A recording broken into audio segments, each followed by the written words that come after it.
ఎదురువారి తప్పులను లెక్కబెట్టడం మన పని కాదు. దానికి చిత్రగుప్తులు ఎవరో అని ఒక ఆర్టికల్ రాశాను. దానిలో ఏంటంటే ఎదుటి వాళ్ళు తమ తప్పులెందు వారు తమ తప్పులు ఎరుగారు. దేశంలో ప్రపంచంలో మంచి చెడు రెండు ఉన్నాయి. ఎత్తులున్న చోట చీకటి కూడా ఉంటుంది, నీడ ఉంటుంది, రెండు ఉంటాయి. మనం బజార్లోకి వెళ్ళి మనం కూరగాయలు ఏరుకోవడానికి వెళ్ళినప్పుడు ఈ కుచ్చులని మనం పాయింట్అవుట్ చేసుకుంటూ ఇన్ని ఉన్నాయని మనం వాటి మీద ఫోకస్ పెడతాం. మనకి మంచివి ఏరుకొని మనం తెచ్చుకుంటాం కదా. కూరగాయలకి వెళ్ళి కూడా కుచ్చులు ఏరుకోం కదా. అలాంటిది కామన్ సెన్స్ ఉపయోగించి మనకి ఏది మంచిదో అది మాత్రం తీసుకోవాలి. హంస ఎలాగైతే నీరు పాలు కలిపి పెడితే నీటిని మాత్రమే సంగ్రహిస్తుందో, కాబట్టి మన జీవిత పరిమాణం చాలా తక్కువ. ఎన్ని సంవత్సరాలు జీవిస్తామో తెలియదు. అందులో రోజు 7 గంటలు నిద్రపోవాలి. ఇలా ఇన్ని గంటలు ఈ కార్యక్రమాలను తీసేస్తే మిగిలిన 2 గంటలు 3 గంటలు ఏదో మిగులుతుంది, 4 గంటలు. ఆ 4 గంటలలో 8 గంటలు మనం దేనికోసం ఉపయోగిస్తాము. అందుకని స్వార్థపరంగా ఆలోచించండి. 10 మంది సంగతి మీకు అనవసరం. మరి గురువుగారు నిస్వార్థ సేవ చేయమన్నారు కదా అంటే, నిస్వార్థ సేవ గురువుగారు చేయమన్నారు కాబట్టి నిస్వార్థ సేవ కూడా స్వార్థమే, స్వార్థం కోసమే అది. కాకపోతే అది నిజంగానే స్వార్థం లేకుండా ఉంటుంది. కాబట్టి ఆయన మనం చేయగలిగిన ఉద్ధరేది ఆత్మనాత్మను ఎవరిని వాడు ఉద్ధరించుకుంటే ఆటోమేటిక్గా లోకాన్ని ఉద్ధరించకూడదు. ఇప్పుడు అందరిలో ఇది ఒక ఫ్యాషన్ అయిపోయింది. ఇది పాడైపోయింది, అది పాడైపోయింది. గురువుగానే చెప్పారు, జోలు తగిలించుకునేళ్ళు అందులో శాపనార్థాలు, తిట్లు, ఇవన్నీ విమర్శలు వస్తాయి. అవన్నీ కూడా ఒక దాంట్లో వేసుకోండి. మంచి అప్రిసియేషన్, డబ్బులు, డొనేషన్లు, మీరు చేస్తున్న కార్యక్రమాలకు ప్రోత్సాహం అన్నీ వస్తాయి. అవి కూడా ఒక దాంట్లో వేసుకోండి. రెండు భగవంతుడు ఇచ్చిన ప్రసాదంగా తీసుకోండి. నేను ఒకసారి వరదాయ మాస్టర్ గారు దగ్గర మా చిన్నారి గారు వరదాయ గారి దగ్గర 7.5 సంవత్సరాలు ఉన్నారు. ఆయన దగ్గర సంస్థలో పనిచేశాను. చేసినప్పుడు సాయిబాబా సంస్థలో గుడి కట్టడానికి కమిటీ మీటింగులు పెట్టేవాళ్ళు. సాయిబాబా సంస్థ అక్కడ కూడా ఉన్నాయి. 2 సంస్థలు ఉండేవి. ఒకటేమో గుడికి సంబంధించి, ఇంకొకటి ప్రజానికి పత్రికలకు సంబంధించి వేరే సంస్థలు. ఈ గుడి కట్టడం కోసం అని దానిలో కమిటీలో సభ్యులందరూ కూర్చుని వాదోపవాదాలు, పెద్దగా మాట్లాడుకోవడాలు, ఒకళ్ళ మీద ఒకళ్ళు అరుచుకోవడాలు, ఈ దీటుగా మనం వాదనలు జరుగుతుండేవి. ఇవన్నీ ఒకళ్ళు చెప్తే ఇంకొకళ్ళు వ్యతిరేకించుకోవడం, వాడంటే వీడికి పడదు, వీడంటే వాడికి పడదు. ఈ మీటింగ్ అంతా ఆయన అధ్యక్ష స్థానంలో కూర్చుని ఇది చేయండి రా అని ఆయన చెప్పేవాడు కాదు.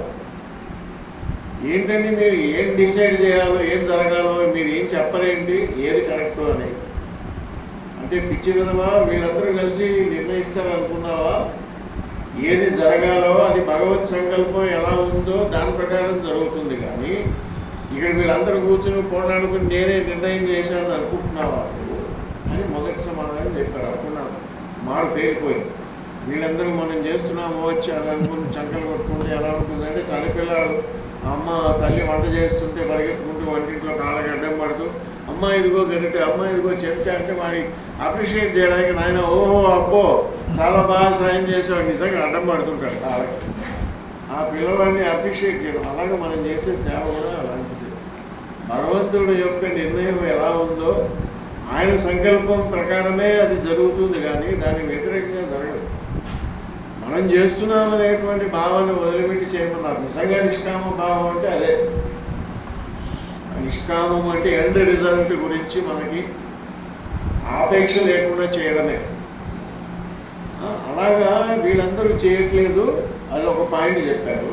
రెండో పాయింట్ ఏం చెప్పారంటే, ఎవరి మటుకు వాళ్ళ గొప్పలో వాళ్ళు ఎంత చెత్తంతా పోగు చేసి దాచిపెట్టుకొని ఎవరింట్లో వాడు ఉంటే వాళ్ళల్లో ఉన్న రాగద్వేషాలన్నీ బయటకు వచ్చి అవన్నీ వాటితో వాళ్ళు ఫైట్ చేసి దాన్ని అధిగమించి వీళ్ళని మించినటువంటి కార్యక్రమం కోసం వీళ్ళలో ఉన్నటువంటి సంకుచిత భావాన్ని తగ్గించుకొని ఇంతకంటే ఉన్నతమైన కార్యక్రమం కోసం వాటిని తగ్గించుకోవడానికి చేసే ప్రయత్నం సాధనలో భాగమే ఇదంతా. బాబాకు గుడి ఎందుకురా అన్నారు. బాబాకి ఇవన్నీ గొడవల మధ్య గుడి కట్టాలని అడిగాను. నా వైపు ఆశ్చర్యంగా చూశాడు. ఈ గుడి బాబా కోసం కడుతున్నారు అనుకున్నాను. ఆయనకి ఎందుకు నా గుడి? పాడుపడిన మసీదులో ఉన్నాడు, 5 ఇళ్లలో భిక్షగా చేశాడు, ఆయన గుడి ఎందుకు?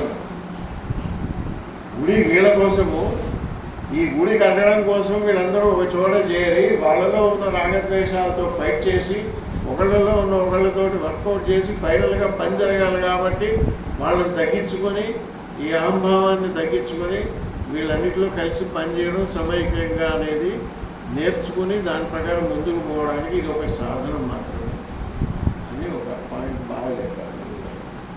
అలాగా ఆచరణలో పెట్టడం అనేది ఎంతో ముఖ్యం. నిన్న వచ్చిన ఆయన ఏం చెప్పారంటే, ఏమండి నాకు తెలిసి ఏంటంటే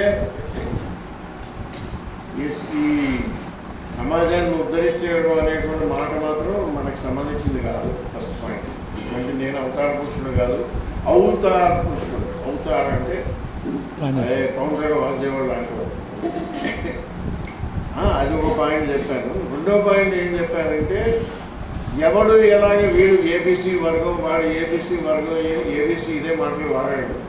అలానా దాంట్లో ముగ్గురున్నారు, వీళ్ళ దాంట్లో 3 వర్గాలు. అంటే ప్రపంచంలో ఇప్పుడే కాదుగా షిరిడి సాయినాథుల మీద రాళ్ళు వేసిన వాళ్ళు ఉన్నారు. రాముడు ఉన్నప్పుడు కూడా ఆయనని ఈయన అడవిలో ఈయన పంపించాడని ఒక మాట సాగిన వాడు ఎవరు అన్నారు. అలా అనని వాడు ఎవరన్నా ఏ మహాత్ముల గురించి అయినా అనకుండా ఉన్నారా? వెంకటేష్ గారి మీద రాళ్ళు వేసిన వాళ్ళు ఉన్నారు, భరద్వాజ గారి మీద రాళ్ళు వేసిన వాళ్ళు ఉన్నారు. అలాగా ఇంకా ముందుకెళ్తే కూడా మహనీయుల మీద ఎంతో అపవాదాలు చేసిన వాళ్ళు, అపచారాలు చేసిన వాళ్ళు కూడా ఉన్నారు. వాళ్ళందరి సంగతి మనకెందుకండి బాబు, ఎవరు కూడా వాళ్ళే. అందుకే పెళ్ళైనప్పుడు కూడా చెప్తుంటారు, ధర్మేచ అర్థేచ కామేచ నాతిచరామని, మోక్షేచ నాతిచరామని చెప్పడు. గుర్తుపెట్టుకోండి జాగ్రత్తగా. భార్యలు ఉంటే రేపు పొద్దున అన్నం పెట్టకపోయినా పర్వాలేదు, కానీ మీరు మంత్రాలు సరిగ్గా చూసుకోండి. అది ధర్మేచ అర్థేచ కామేచ అంతవరకే. కానీ భార్యతోటి మోక్షేచ అన్నప్పుడు ఇక ఆయన ఎవరు తుకారాం గారు, నాకు గరుడు మహాన్గా వస్తుంది తెల్లారగట్ల పోలో రమ్మంటాడు భార్యని. వైఫ్ ఉంటారు, వీడి పిచ్చి బాగా ముదిరింది, పైత్యం బాగా ప్రకోపించి సంవత్సరాల లెవెల్కి వెళ్ళిపోయింది, సర్లే పడుకోండి చాలస్తం ఎక్కువైందని ఉంటుంది. తెల్లారు లేచి ఆయన పొద్దున్నే స్నానం చేసి 4 గంటలకి అనుష్ఠానాలు చేసుకుని సంకీర్తన చేసుకుని వెళ్ళిపోతాడు. పిలిస్తే రాదు. అయ్యో నేను అన్నీ కూడా నువ్వు ఎంతో సహకరించావు నాకు, నువ్వు కూడా రా వైకుంఠానికి వెళ్దామంటే సరేలేండి వస్తాను. వీడి గోళ వీడిది శుభ్రంగా ఆయన వెళ్ళిపోతాడు. అయినప్పటికీ అందరూ ఏమనంటారు, ఏమ్మా ఏడినంటే అయ్యో ఆయన గరుడ విమానం వస్తుంది, ఆయన వెళ్ళిపోతున్నాడు అక్కడికి వెళ్ళేటప్పటికీ అప్పుడు పరిగెత్తుంది, అలాగే వెళ్ళిపోతుంది. అందుకని ధర్మేచ అర్థేచ కామేచ అంతవరకే. అందుకని ఎవడి గొడవ వాడితే, ఎవరి లెక్క వాడిదే ఇక్కడ. అందుకని ఇంకొకళ్ళ సంగతి, ఇంకొకళ్ళ మంచి చెడ్డలు మనం మాట్లాడడం అనవసరం. మనం చిత్రగుప్తులం కాదు, ఆ చిత్రగుప్తులు అనేవాడు ఉద్యోగం ఖాళీగా లేదు. ఎప్పుడైనా వేకెన్సీ వస్తే, అడ్వర్టైజ్మెంట్ వస్తే దాన్ని మనం అప్లై చేసుకుని మనం సెలెక్ట్ అయితే అప్పుడు అందులో కూర్చుని వీడు ఇలా పాపం చేశాడు, ఈ గణేష్ గారు ఈ తప్పు చేశారు, ఈ నిశ్చయ పంతులు గారు ఇలా ఉన్నాడు అని రాసుకోవచ్చు మనం. అలా మాట్లాడడం ఎంత తప్పు షిరిడి సాయినాథుడు చెప్పాడు, ఎంతో చెప్పాడు. ఒకడికి రామదాసికి చెప్పాడు కోపం వచ్చినందుకు, ఇంకోటి మాట్లాడుతుంటే ఒక పందిని చూపించాడు. ఎవడి గురించి చెడ్డగా మాట్లాడుతున్నాడో వాడి కర్మంతా వీడు తీసుకుంటాడు అని చెప్పారు. మాస్టర్ గారు చెప్పారు, భరద్వాజ గారు చెప్పారు, ఎక్కిలాలు భరద్వాజ గారు చెప్పారు, ఎక్కిలాలు వేదవ్యాస్ గారు గురువు గారు చెప్పారు. గురువు గారు నిత్య జీవితంలో యోగ సాధనలో చాలా చాలా స్ట్రైట్ ఫార్వర్డ్గా సింపుల్గా నార్మల్గా అర్థమయ్యే విషయం ఇంతే చిన్నది అనుభవంలో ఆడుకుంటుంది ఆ పుస్తకం, అందులో చెప్పారు. కాబట్టి అవతల వాడి యొక్క మంచి చెడ్డలు మనకు అనవసరం. సద్గురువు దగ్గర, ఒక డాక్టర్ దగ్గర పేషెంట్ వెళ్తే వాడి నాడి పట్టుకొని వాడు రక్త పరీక్ష చేసి వీడికి ఏం జబ్బు ఉందో చూసి వాడికి ఏం మంది ఇవ్వాలో ఇచ్చే డాక్టర్ ఎలా అయితే చేస్తాడో, అలాగా ప్రతి వాడి శిష్యుడిని వాడి యొక్క ప్రాబ్లమ్స్ని గుర్తించి వాడి సంస్కారం ఏంటి, వాడి ఎన్ని జన్మల నుంచి ఏం పేరుకున్నాయి. బాబా చెప్తారు కదా, నీకు 72 జన్మల నుంచి నాకు వీడు తెలుసు, ఇంకా వీళ్ళు దొంగ వేషాలు పిచ్చి వేషాలు ఇంకా పోలేదంటాడు. అంటే అన్ని జన్మల నుంచి వీడిని జాగ్రత్తగా లాక్కొని వస్తున్నాడు అనమాట. అది ఒకసారి ఉతికితే పోదు, నానబెట్టి ఉతికి అలా బట్టలు నూనెతోటి సంవత్సరం అంతా నూనెలో బట్ట ఎలా ఉంటుందో అలాగే ఇంకా మనం దాన్ని పోగొట్టుకోకుండా ఇంకా కొత్తగా కర్మ చేస్తూ పోతున్నాం అనుకోండి. ఆల్రెడీ అప్పులు ఉన్నాయి, అప్పులు తీర్చుకోవాలి. అంటే చెడ్డ కర్మ ఉంది, ఆ చెడ్డ కర్మ ఇప్పుడు అనుభవిస్తుంటాం. మళ్ళీ ఎవరో ఒకటి ఏదో ఒకటి అనుకుంటే ఇంకా జరగడం జరుగుతూ ఉంటుంది. ఇంకా నిజంగా మనం పుణ్యం చేసి దానివల్ల ఆనందాన్ని అనుభవించేది ఎప్పుడండి? పాతకర్మ ఆల్రెడీ బ్యాంక్ బ్యాలెన్స్ అప్పు ఉన్నట్టుగా వయస్సులో ఉంటుంది. ఇప్పుడు ఏదో కొద్దిగా గొప్ప నిష్కామ కర్మ ఏదో చేస్తున్నాం, వచ్చి నలుగురికి అభయ స్వామి ఆలయంలో ఏదో వచ్చాం, సర్వింగ్ చేసాం, నలుగురికి 4 రోజులు కష్టపడడం, పనిచేసాం, అయిపోయింది. అందులో ఎంత శాతం మనకి కర్మ క్షయమైంది? ఈ లోపల వీడిట్లా ఉన్నాడు, వాడెట్లా ఉన్నాడు, నీ కర్మ పెరుగుతుంది. ప్రాబ్లం ఏంటంటే మన నోటికి అలా కంట్రోల్ లేకుండా కూడా మనస్సు దాని మీద గుర్తు పెట్టుకోవాలి, గట్టిగా పెట్టుకోవాలి.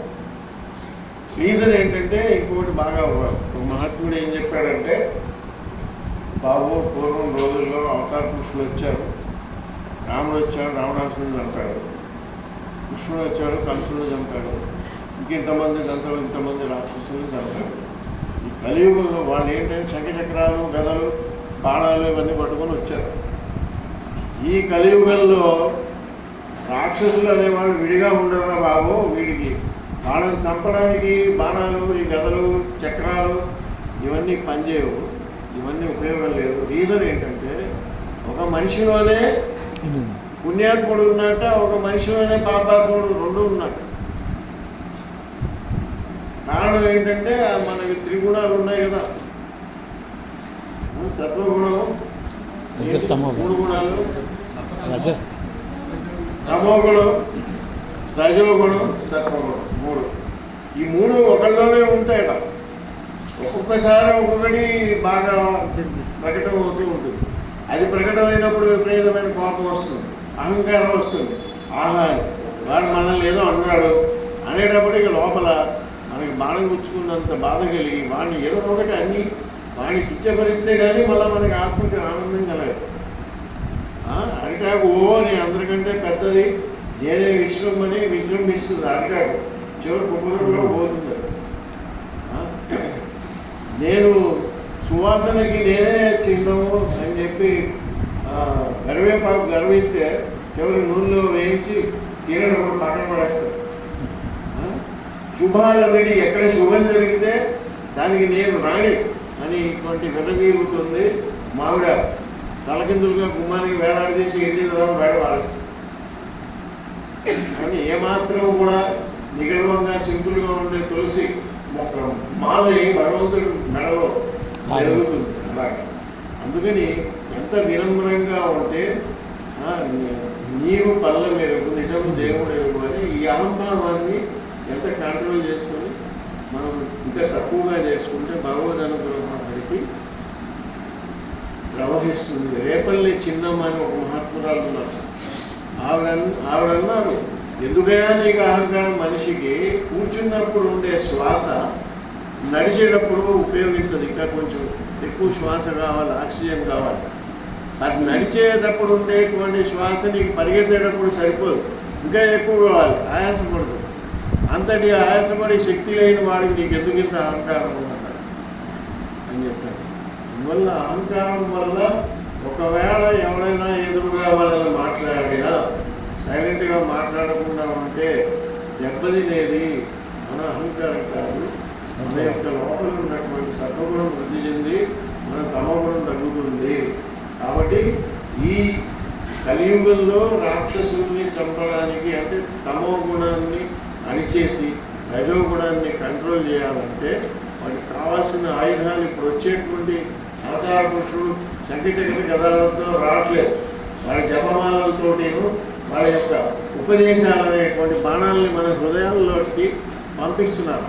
వాళ్ళ అక్షరాలు అనేటువంటి బీజాక్షరాలు లాంటి అక్షరాలు నోట్లోంచి వాక్కుల ద్వారా వచ్చినటువంటి ఉపదేశాలతోటి మనస్సులో అవి చదివితే చెవుల్లోకి వెళ్ళి నవనవ నాలుగులోనూ వారి యొక్క వైబ్రేషన్స్ పనిచేసి అందులో మన యొక్క దుష్ట గుణాలని తగ్గించి సత్వగుణాలని పెంపొందించేందుకు ఆ జ్ఞాన అస్త్రాలని తయారు చేసి మన గ్రంథ రూపంలో అందించారు మహాత్ములు. అవి చదవడం వల్ల, అవి పారాయణం చేయడం వల్ల, అవి ఆచరణలో పెట్టడం వల్ల మన శరీరంలో ఉన్నటువంటి అణువు కూడా పరిశుద్ధి చెంది దానివల్ల మనలో రాక్షస గుణాలు అంతరించి మనలో నిజంగానే అది ఇప్పుడున్న అవతార కార్యం ఈ రకంగా జరుగుతుంది. జ్ఞానాస్త్రాలు అనేటువంటి అస్త్రాలని బాణాలని వాళ్ళు మన మీద సంధించి లోపల భక్తిని ప్రజ్వలింపజేస్తారు. అగ్నిహోత్రులు యాగరక్షణ, విశ్వామిత్రుడు యాగరక్షణ అంటే భక్తి అనేటువంటి అగ్నిని జ్వలింపజేసి దాన్ని రక్షించడానికి, దాన్ని ప్రజ్వలింపజేయడానికి రాముల వారు వచ్చారు. హనుమంతుడు అంటే భక్త స్వరూపం ఆయనకి. అలాగే మనలో ఏ భక్తి అనేటువంటి అగ్ని ఒక్కటే మన పాపాలని లోపల దహిస్తుంది. భక్తితోటి నామస్మరణ చేయడము, నిస్వార్థంగా మనకి ఉపయోగం లేని పని నలుగురికి ఉపయోగించే పని ఏదైనా చేయడము, ఈ రెండింటినీ మార్గంగా ఈ కలియుగంలో మనకి భగవంతుడు ఏర్పాటు చేశారు. ఒకసారి ఒక వ్యక్తి వ్యాపారస్తుడు అంటే గణేష్ గారి లాగా నడుచుకుంటూ మూట పెట్టుకొని బయలుదేరాడు. నెక్స్ట్ ఇంకొక ఊరికి వెళ్ళాలి. మధ్యలో అడవి ప్రయాణం చేస్తుంటే దారిలో ముగ్గురు దొంగలు అట్కాయించారు. ఏమైనా స్వామి శుభ్రంగా నామం పెట్టుకున్నావు, నీ దగ్గర డబ్బులు ఏమి ఉన్నాయని చెప్పి మొత్తం ఉన్నదంతా లాక్కొని ఆయన కట్టిపడేశారు. మూల చీకటి గదిలో కట్టేసే అందులో కూడా ఏమో చంపేయండి రా. రెండోడే ఎందుకు అనవసరంగా చంపడం, మనం కట్టి బంధిస్తే చాలు, వాళ్ళ దగ్గర దొంగి ఇచ్చాం కదా చాలు, ఒక మూల కట్టిపడేసి వాళ్ళ దాన్ని వాళ్ళ సొత్తంతా తీసుకొని వెళ్ళిపోయారు. కొంతసేపు ఆయనకు మూడో దొంగ మళ్ళీ వెనక్కి వచ్చి పాపం అనవసరంగా నేను కట్టిపడేశాను కదా అని చెప్పి కట్లు విప్పి వాడిని విడుదల చేసి, బాబు నీకు కొంత దూరం తీసుకెళ్ళి అంత దూరంలో ఇగో నీ ఊరు వచ్చింది, నీ ఇల్లు అంత దూరంలో ఉందని రమ్మంటాడు. అంటే ఆయన అంటాడు, బాబు నా ప్రాణం కాపాడావు, నన్ను రక్షించి నాకు మార్గం చూపించావు, మా ఇంటికి రా నేను సత్కరిస్తానంటే అమ్మవద్దు, నేను దొంగని కదా రాజబడులు పట్టుకుంటాను అని చెప్తారు. అంటే వాళ్ళు దారి చక్కగా వాళ్ళకి పోతారు, ఈయన హాయిగా ఇంటికి పోతారు. ఇందులో మనకి ఏంటంటే ఆ ముగ్గురు దొంగలు సత్వ రజస్ తమో గుణాలు అనేటువంటి గుణాలు మన సొత్తంతా లాక్కోవడము అంటే ఏంటంటే మనలో ఉన్నటువంటి ఆధ్యాత్మిక పరంగా సత్వగుణాన్ని హరించి మనకు ఉన్నటువంటి మంచి గుణాలని ఎత్తుకుపోయి మన మార్గాన్ని పట్టించేలాగా ఆధ్యాత్మికంగా ఉన్నటువంటి సొత్తుని అపహరించుకుపోయారు ముగ్గురు దొంగలు. అందులో తమో గుణం ఏముంటుంది, వీడిని చంపండిరా ఆయటప్పటికి, ఎందుకంటే తమస్సు కదా, తామసికమైన అహంకారం. వెంటనే రజోగుణం ఉండి ఎందుకు చంపడము, నేను కట్టి పడేస్తే చాలు అని అంటుంది. అది కొంచెం బెటర్ దీనికంటే. కట్టి పడేసిన తర్వాత మూడవ దొంగ ఎవడయా అంటే సత్వగుణం. ఈ సత్వగుణం ఏంటి, కొంతసేపు బ్యాగ్ వచ్చి వీడిని విడిపిస్తుంది, విడిపించి అక్కడికి దారి చూపిస్తుంది సత్వగుణం. కాబట్టి ప్రతివాడు కూడా మనలో సత్వగుణాన్ని వృద్ధి చెందించుకుంటే ఆ సత్వగుణం యొక్క పవర్ వల్ల ఈ రజోగుణాన్ని కంట్రోల్ చేయొచ్చు, సత్వరజోగుణాల వల్ల తమో గుణాన్ని కంట్రోల్ చేయొచ్చు. కానీ సత్వగుణం కూడా దొంగే. ఈ సత్వ మూడు గుణాలు నశిస్తే తప్ప భగవంతుడి దర్శనం కాదు. అక్కడికి దైవ సాన్నిధ్యంలో సత్వగుణానికి కూడా అనుమతి లేదు. ఇంత దూరం నుంచి చూపిస్తుంది, ఇగో ఇది భగవత్ స్థానము, నేను ఇంతవరకే రాగలను, ఈ మూడు గుణాలు నశిస్తే తప్ప నువ్వు భగవంతుడిని చేరలేవు అని చెప్తుంది. అంటే అలాగే సాంకేతికమైన అర్థంతో ఇలాంటి అద్భుతమైన కథలు మనకి ఎన్నో, మనకి చదివితే పుస్తకాలు గ్రంథాలు చదువుతూ ఉంటే ఇవన్నీ అర్థమయ్యి ఆహా ఎంత అద్భుతంగా చెప్పారా అనిపిస్తుంది. అలాగే మహనీయులు వారి యొక్క సందేశాన్ని దానిలో ఎంతో గుప్తమైనటువంటి ఆధ్యాత్మిక శక్తిని దానిలో కలిపి పోసి దానిలో అటువంటి ఒక పవర్ ఉంది దాంట్లో. అది చదవడం వల్ల మనసులోకి ఎక్కి లోపల ఎలాగైతే ఇంజెక్షన్ చేస్తే లోపల యాంటీబాడీస్ డెవలప్ అయ్యి మనలో ఉన్నటువంటి ఇన్ఫెక్షన్ని దాంతో ఫైట్ చేసి ఈ తెల్ల కణాలని కంప్లీట్గా డిస్ట్రాయ్ చేస్తాయో అలాగే ఇలాంటివి ఇంజెక్షన్ ద్వారా మనకి పంపాలి. ఊరికే మనం నామస్మరణ చేస్తూ ఉంటే ఏమవుతుందంటే నోటితో నామస్మరణ చేస్తుంటాం, ధ్యానానికి కూర్చోగానే ఎక్కడ లేని ఆలోచనలు వచ్చి పడతాయి. పశ్చిమ బెంగాల్లో ఆవిడ ఆనందమయ్యి అమ్మ పెద్ద స్థితిపురుషురాలు ఉన్నారు. ఆవిడేం చెప్పారట, ఒకసారి నేను మా ఇంటికి వెళ్తే మా అమ్మగారు అక్కడ నేలలో ఇంటి చుట్టూరా నేల మీద సున్న నీళ్లు పోసింది. పోస్తే నేల లోపల ఉన్నటువంటి పురుగులన్నీ ఆ ఘాటు భరించలేక బయటకు వచ్చాక, ఓహో ధ్యానానికి కూర్చోగానే లోపల ఉన్న క్షుద్రమైన భావాలన్నీ బయటికి ఇలా వస్తాయి కావచ్చు అని ఆవిడ ఒక మంచి దీన్ని ఉపమానంగా చెప్పారు.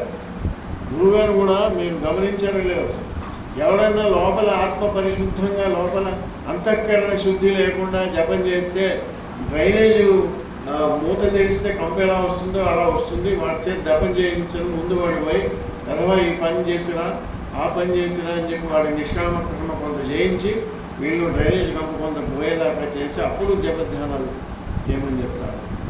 అలాగా మనకి ఏంటంటే లోపల అంతఃకరణ శుద్ధి లేకుండా చేయడం చాలా కష్టం. మరి ఎలాగైనా ధ్యానం చేస్తే మనసు నిలకడగా ఉండదు కదా, అన్ని చోట్లకి పోతుంది అని అర్జునుడే భగవద్గీతలో అడిగాడు. చెంచలన్నీ మనం కృష్ణ ఎలాగా బాగోదు. మీ అందరికీ కాదు, ఎప్పటి నుంచో అది భగవద్గీతలో ఆయనే చెప్పాడు. అభ్యాస యోగేన, అభ్యాసం ద్వారాను వివేకము వైరాగ్యం ద్వారానే వస్తుంది. ఇవన్నీ ఎలా రావాలి అంటే మన గురువుగారు మనకి పురాణం, భాగవత పురాణం ఇచ్చారు, సాయిలీలామృతం లాంటి గ్రంథాలు భరద్వాజ గారు ఇచ్చారు. ఇవి చదువుతూ ఉండడం వల్ల ఏమవుతుందంటే ఒకే విషయం మీద ఆలోచిస్తూ ఉండడమే ధ్యానం. మనం ఊరికే మైండ్ పెట్టుకొని సైలెంట్గా కూర్చొని జపం చేయమంటే అదే మనం పారాయణ చేస్తూ ఉంటే, ఎలా అయితే సినిమా చూస్తూ ఉంటే ఆ క్యారెక్టర్స్లో మనం ఇన్వాల్వ్ అయిపోయి ఆ హీరోయిన్ కష్టాలు పడుతుంటే అమ్మవారిని మనం కూడా ఏడ్చి వాటితో పాటు ఆనందం వస్తే మనం కూడా ఆనందం ఎలా వ్యక్తం చేస్తున్నాము.